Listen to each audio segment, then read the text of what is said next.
छत्तीसगढ़ के मंत्री, एमएलएज,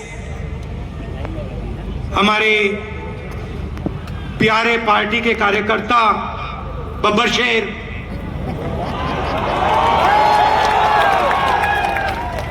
और शेरनिया,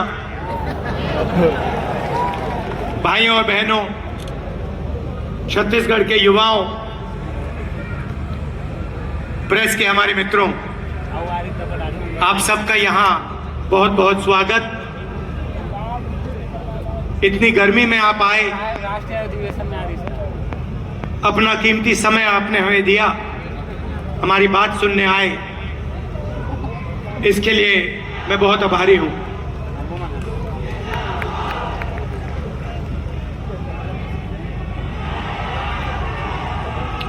कुछ ही महीने पहले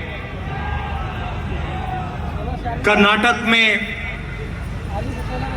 चुनाव हुआ। एक तरफ बीजेपी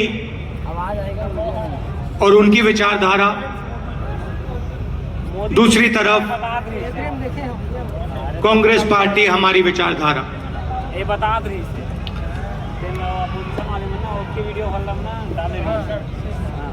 उनका काम लोगों को बांटने का, नफरत फैलाने का, हिंसा फैलाने का। हमारा काम लोगों को जोड़ने का, नफरत के बाजार में मोहब्बत की दुकान खोलने का।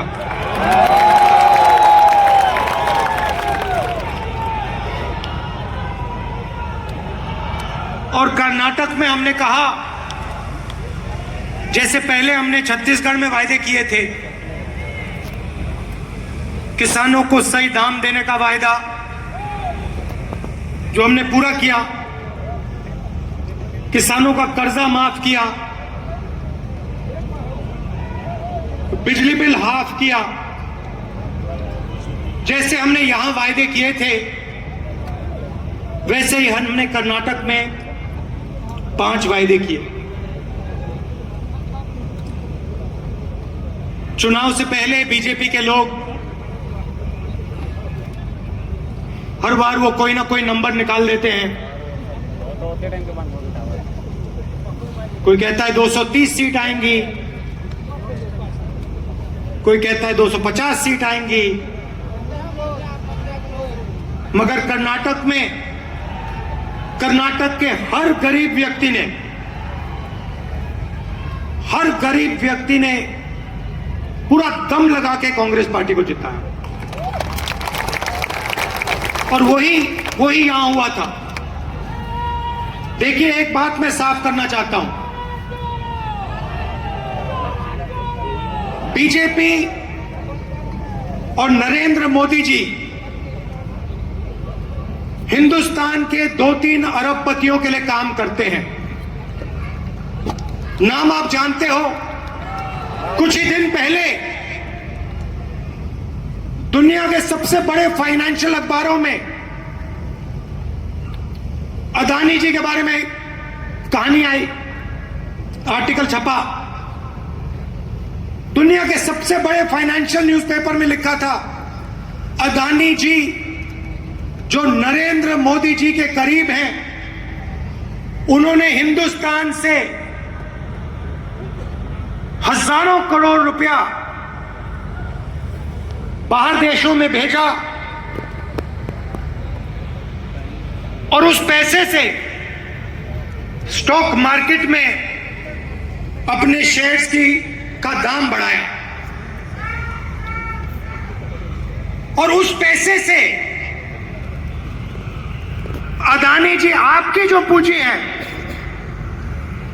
आपका जो इंफ्रास्ट्रक्चर है, आपके जो एयरपोर्ट हैं, सुना है अब रेलवे स्टेशन भी उनको दिए जाएंगे।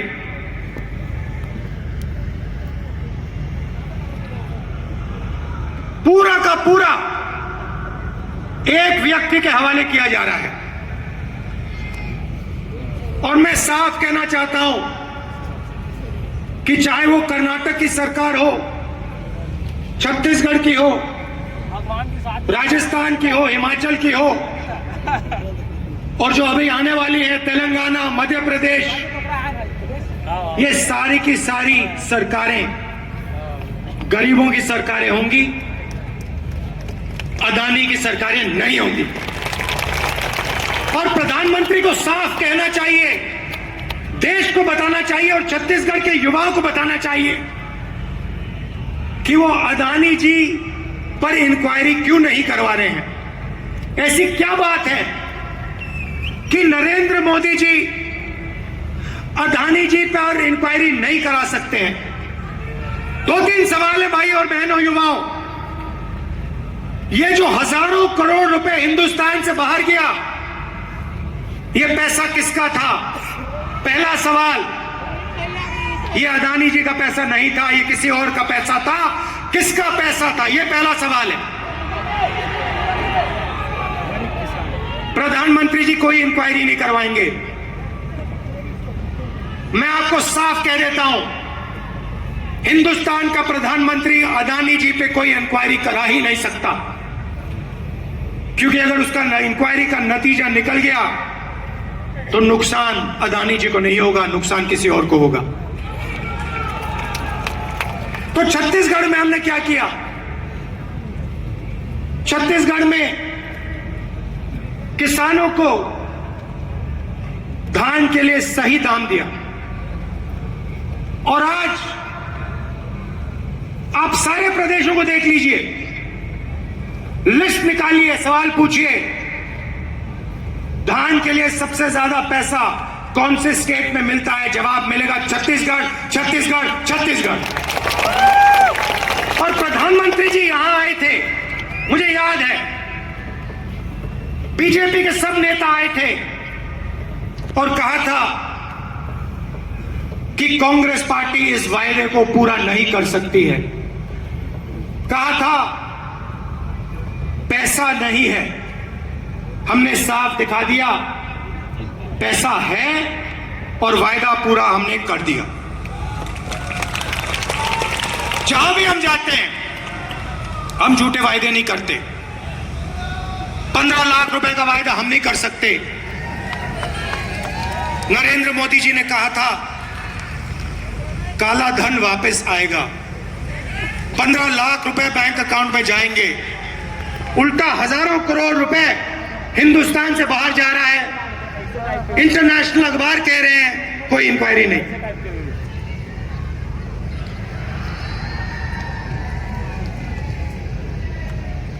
तो अब छत्तीसगढ़ के युवा जो हैं, आपकी बहुत बड़ी जिम्मेदारी है, और हम चाहते हैं कि आप प्रदेश को चलाने में, राजनीति को चलाने में आगे आए। आपको पीछे नहीं रहना चाहिए। आपकी जो नई जनरेशन है, भविष्य आपका है, आने वाले समय में छत्तीसगढ़ आपका है और आपको आगे बढ़ना पड़ेगा। और इसीलिए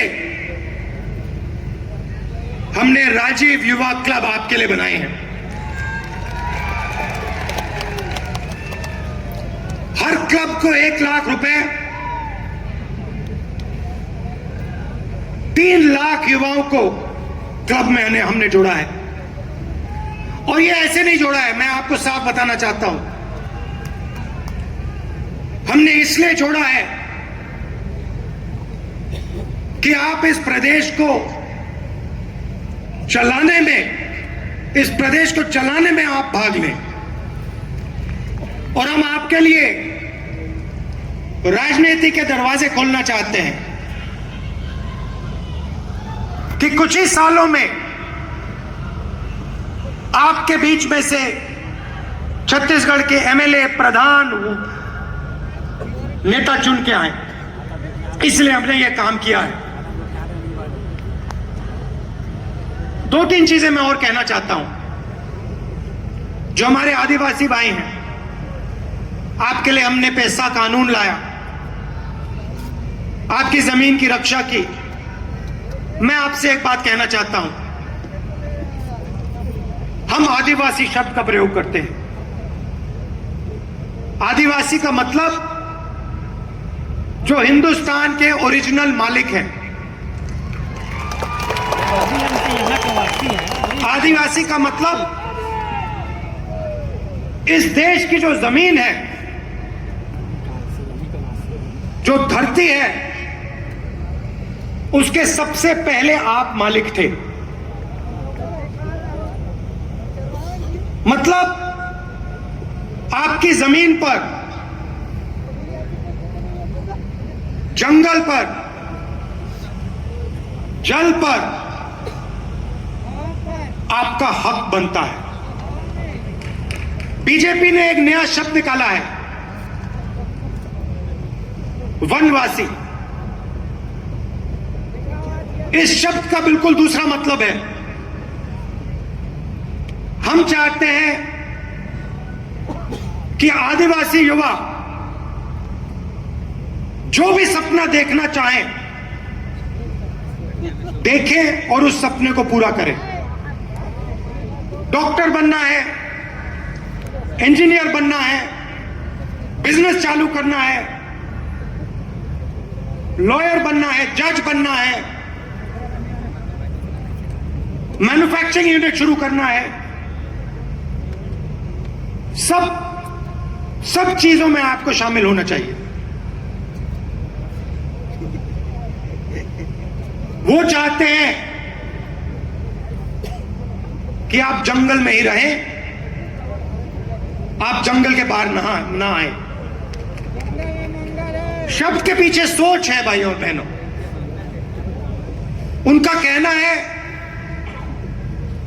कि आप पहले हिंदुस्तान के मालिक नहीं थे, आप जंगल में रहते थे और आपको जंगल में रहना चाहिए। हम कहते नहीं, जंगल का हक, जमीन का हक, जल का हक आपको मिलना चाहिए। मगर जो भी आप सपना देखना चाहते हो, जहां भी आप जाना चाहते हो, वो सपना आपके लिए पूरा होना चाहिए। यह फर्क है विचारधारा में।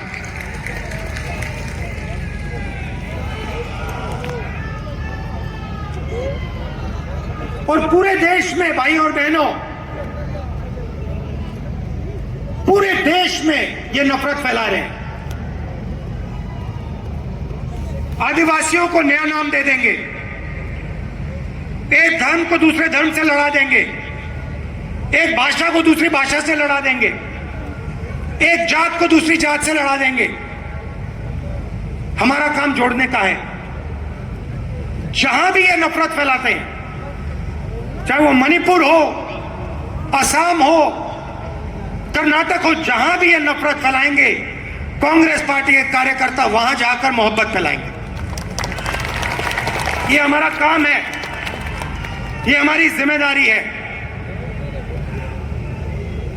आप देखिए, भारत जोड़ो यात्रा का यही लक्ष्य था। कन्याकुमारी से हम शुरू हुए, श्रीनगर तक गए,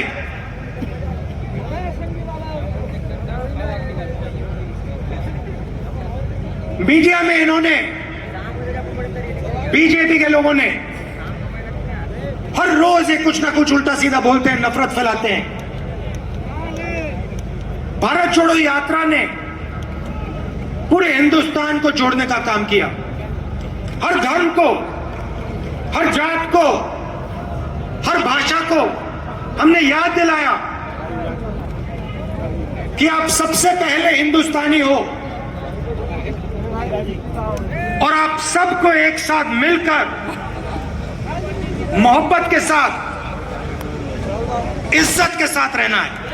यह यात्रा का मैसेज था और यह बहुत गहरा मैसेज था, नया मैसेज नहीं था, बहुत पुराना मैसेज है। सदियों से यहाँ पे छत्तीसगढ़ में और बाकी प्रदेशों में लोगों ने यह मैसेज दिया है और यही कांग्रेस पार्टी का और हिंदुस्तान का डीएनए है। हम जोड़ते हैं और नफरत फैलाते हैं। हम किसानों के लिए मजदूरों के लिए, छोटे व्यापारियों के लिए काम करते हैं, वो 2-3 अरबपतियों के लिए काम करते हैं। कुछ साल पहले मैंने बघेल जी से एक बात कही। मैंने कहा जहां भी मैं जाता हूं, मैं युवाओं से पूछता हूं, आपके सामने सबसे बड़ी मुश्किल क्या है? बीजेपी ने जो हिंदुस्तान की रीढ़ की हड्डी है, आर्थिक रीढ़ की हड्डी है, उसको तोड़ दिया है। जो छोटे व्यापारी थे, जीएसटी और नोटबंदी ने उनको खत्म कर दिया, जानबूझ के खत्म किया। और जब भी मैं इनसे पूछता हूं आपके सामने सबसे बड़ी मुश्किल क्या है, कहते बेरोजगारी। और मैंने छत्तीसगढ़ के चीफ मिनिस्टर से कहा, देखिए छत्तीसगढ़ में अलग अलग स्किल्स हैं, हर डिस्ट्रिक्ट में आप कुछ ना कुछ बनाते हो, मगर जो छोटे बिजनेस वाले होते हैं उनको बैंक का पैसा नहीं मिलता, उनको मीडिया का सपोर्ट नहीं मिलता। और मैंने छत्तीसगढ़ के चीफ मिनिस्टर बघेल जी से कहा कि आपका फोकस इन छोटे व्यापारियों पे होना चाहिए, छोटे बिजनेस वालों पर होना चाहिए, बैंक के दरवाजे उनके लिए खोलने चाहिए, और मार्केटिंग हो तो इनके लिए हो। और खुशी से मैं कहता हूं कि बघेल जी ने इस पे काम शुरू कर दिया है, और इससे आने वाले समय में लाखों युवाओं को फायदा मिलेगा, हजारों नए बिजनेस खुलेंगे और लाखों युवाओं को रोजगार मिलेगा। देखिए, आपको सिर्फ छत्तीसगढ़ की नहीं सोचनी है। छत्तीसगढ़ हिंदुस्तान का सेंटर है।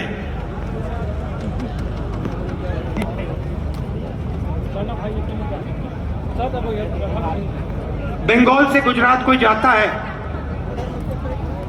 छत्तीसगढ़ से निकलना पड़ता है। आप सेंटर लाइन पे हो और आपको देश का लॉजिस्टिकल सेंटर बनना चाहिए कि आप इंफ्रास्ट्रक्चर तैयार करिए कि छत्तीसगढ़ हिंदुस्तान का लॉजिस्टिकल सेंटर बने। जो भी माल बंगाल से गुजरात बाकी प्रदेशों में जाए वो यहां प्रोसेस हो, यहां से निकले एयरपोर्ट से।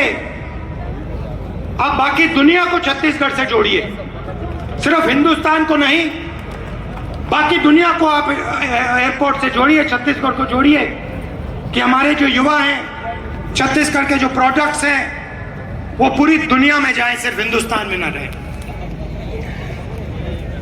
मुझे लगता है कि छत्तीसगढ़ की सरकार ने बहुत अच्छा काम किया है और आने वाले 5 सालों में भी यहां पे छत्तीसगढ़ की सरकार, कांग्रेस पार्टी की सरकार जबरदस्त काम करने जा रही है।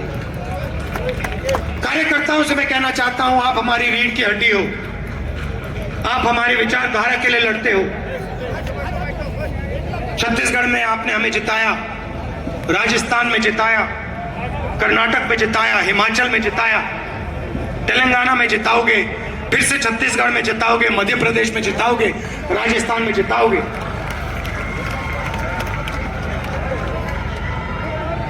हमारी बघेल जी, हमारी सरकार को हमारे कार्यकर्ता की रक्षा करनी चाहिए, करती है, मगर और डट के जो हमारा कार्यकर्ता है उसे लगना चाहिए कि मैं कांग्रेस पार्टी का कार्यकर्ता हूं, मैं कांग्रेस पार्टी की विचारधारा के लिए लड़ता हूं और मरता हूं। देश को आपकी जरूरत है, नफरत से देश आगे नहीं जा सकता है, हिंसा से देश आगे नहीं जा सकता है, अर्थव्यवस्था नहीं बढ़ सकती है। मोहब्बत से, इज्जत से काम किया जाता है और अगर देश को जोड़ा जाता है, सबको एक साथ लाया जाता है, तो देश तेजी से प्रगति करता है। आप सब यहां आए, इतने प्यार से आपने मेरी बात सुनी, इसके लिए आप सबको दिल से धन्यवाद। और जो युवा हैं, जो अब इन क्लब्स में शामिल होंगे, आप याद रखिए, छत्तीसगढ़ का भविष्य आपका है, आपकी बड़ी जिम्मेदारी है। आपको राजनीति में आना है और आपको छत्तीसगढ़ को भविष्य में चलाना है। बहुत बहुत धन्यवाद। जय हिंद, नमस्कार। बहुत बहुत शुक्रिया आपका आदरणीय श्री राहुल गांधी जी।